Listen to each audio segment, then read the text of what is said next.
First bit of news is that there's characters, not just one, but a group of characters who in Avengers Doomsday, their role is to specifically go after anomalies. So then you think, okay, who's the anomaly? But it's Doom himself.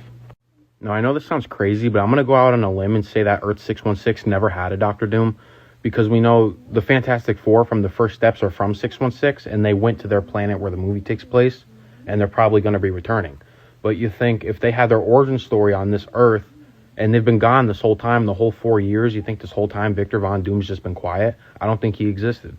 Which would also explain why nobody ever wanted to mention why there's a Dr. Doom walking around with Tony Stark's face, because there just wasn't one. It wasn't real yet.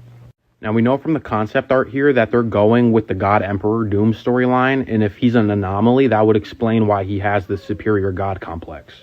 Because he's not normal. He wasn't just born like every other person. He was created as an anomaly, and now he thinks it was his destiny. He's above all. It was supposed to be meant to be Doom's world.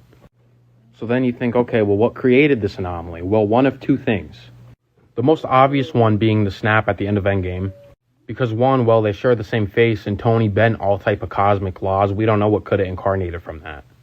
Regardless which way it goes, I'd bet the house that this for sure has something to do with it, but there's also one other option. Oh, mind you, before I get started, this takes place in 2023. Now we have X-Men Days of Future Past, which, if you don't know, their reality is threatened, and Logan has to go back in time to stop an assassination to save his universe. And in doing so successfully, he ends up creating a whole new timeline. And when Logan gets back into this new timeline with everybody alive, everybody happy in the X-Mansion, it's 2023, or around 2023. Around the same time Tony hit the snap. So I'm willing to bet one, if not both of these scenarios, have something to do with the anomaly of Doom being born. Now, the Russo brothers took to Instagram to post this picture of Victor Von Doom's chair. This was their first day of shooting, and if you look at the background, I know it's not much, but the floors and the walls, it literally is the X-Mansion. Now, if Days of Future Past had something to do with created him, it would make sense while Doom's first stop is the X-Mansion, where the people are who caused his anomaly. Granted, he could just be there trying to recruit people. Either way, it could work, but this is just our first bit of information. We also have this photo Robert shared of his essentials for the Doomsday set, and he has this comic book of Doom, the Jonathan Hickman version. And I do think this is going to be loosely based on the Doom he's playing, just from the fur around him alone, as we've seen in the concept art that was released a few months ago. But this version of Doom is actually going after Galactus. And where is Galactus? Going after the Fantastic Four in their world. And this isn't nothing new. I said this in one of my previous videos. You could go do the research. It's real. I never thought that this is the Fantastic Four in this ship. I don't think so. I think we're all supposed to hear the Fantastic Four music, sit up out of our seats, get real excited about it. All the Fantastic Four come. I don't think it's them. I think it's Doom in their ship, and this would explain why. I've said before, too, I heavily believe we're going to see Robert Downey Jr. in Fantastic Four First Steps at some point in the movie. So if he shows up to kill Galactus, like in this comic book, that kind of makes a lot of sense and explains why he's in their ship. I'm not saying they're together kumbayaing, but this is their ship, and I think it's him in it, and this would explain how he got the ship from their world. And it would also explain what is going to end up happening with Galactus. Now again, we got more information, there's more to it. It has been reported that Doom is going to use the Fantastic Four and the Avengers to fight the X-Men. So here's, again, covering everything I said earlier, what I think about it. If he's using them to fight the X-Men, it sounds like the X-Men are going to be his main problem, like the ones going against him. Why would that be? Well, if he was created from something having to do with Days of Future Past and they know he's not supposed to be there, obviously they're going to want to be like, dude, you can't be here. You got to, like, you know what I mean?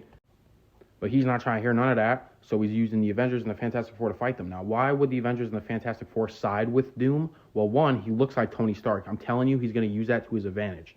Two, why would the Fantastic Four fight for Doom? If he showed up to their world and he killed Galactus, it would kind of prove that he's with them. Again, hence why he could be in their ship.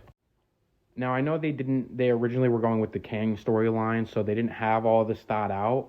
But even so, I think it's way too coincidental that the snap was in 2023. Days of Future Past timeline is in 2023. He looks like Tony Stark. He's fighting the Fox X-Men from the Days of Future Past timeline. It's all, you know what I mean? It's way too coincidental. Then on top of that, we have Galactus at the Fantastic Four's world. In that comic book that Robert Downey Jr. posted, Doom goes after Galactus. And the fact that he's going to use the Fantastic Four to fight the X-Men makes me think that the Fantastic Four is not going to be too oppy with them, which would explain why if he ended up saving them and killing Galactus. And I know him and Reed are supposed to hate each other, but he could also be the master manipulator. The whole time he's using them, he's kind of trying to get in Sue's ear. And we also found out, thanks to Funko Pop, that Franklin Richards is going to be in this movie. Now, we know Sue was pregnant with him, but he's actually going to be appearing in the movie. He has his own Funko Pop that they released. So, in that comic, when he's going after Galactus, he's also infatuated with Reed and Sue's daughter. He has a good relationship with her, almost like an uncle figure. Maybe they're changing it up a bit, and they're going to give that storyline to Franklin, which is just give him more information on the source material they're taking for this version of Doom. But I 100% think he was created between the Snap and Days of Future Past, especially because they happen around the same time. You don't know the type of laws they were bending. Something clearly transpired from that. And we know he definitely didn't exist beforehand because it would have been obvious, a Doom with Tony Stark's face. Like, it's not real. He was definitely created during one of these two things. But let me know what you think down in the comments. And guys, take 2 seconds of your time, hit the subscribe button, support me so I can continue to make videos like this. And yeah, I'll catch you in the next one. All right, guys, thank you for watching the video. If you could like and subscribe, I would greatly appreciate the support. And stay tuned for the next upload. As always,